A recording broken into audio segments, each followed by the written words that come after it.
थेट प्रक्षेपण केलं जाईल, जे आपण बघणार आहोत, जिथे विधानसभा अध्यक्ष राहुल नार्वेकर निकालाचं वाचन करतील। थेट विधिमंडळ परिसरातून सागर कुलकर्णी आता आपल्यासोबत आहेत। सागर, नेमकं किती वाजता विधान भवनामध्ये निकाल वाचनाला सुरुवात होणार आहे? सध्या विधान भवनात कोण कोण पोहोचले?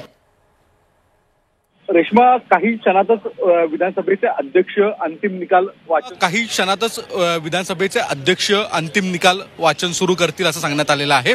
तत्पूर्वी शिंदे गटाकडून सुनील प्रभू, तसंच विरोधी पक्षनेते अंबादास दानवे, तसेच इतर प्रमुख नेते आल्याचं दिसून येतं। प्रसारमाध्यम आणि पोलीस सुरक्षा व्यवस्था हे देखील इथं मोठं आहे।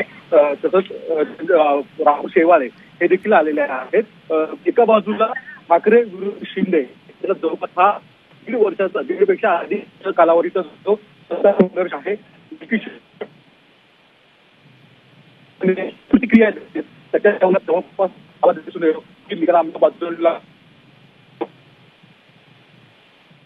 आहे की काय। सागर, माफ करा, तुमचा आवाज नीट आपल्यापर्यंत पोहोचत नाहीये, मात्र एक महत्त्वाची घडामोडी येते, ती आपण प्रेक्षकांपर्यंत पोहोचवूयात। राहुल नार्वेकर यांच्या बंगल्याबाहेर सुरक्षा वाढवण्यात आल्याची माहिती मिळते। राहुल नार्वेकरांच्या घराची सुरक्षा आता वाढवण्यात आली आहे।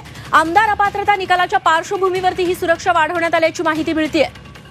राहुल नार्वेकर स्वतः या निकालाचं वाचन करणार आहे। मागच्या काही दिवसांपासून सातत्यानं या आमदार अपात्रता प्रकरणाची जी सुनावणी होती ती राहुल नार्वेकरांच्या अध्यक्षतेखालीच झाली।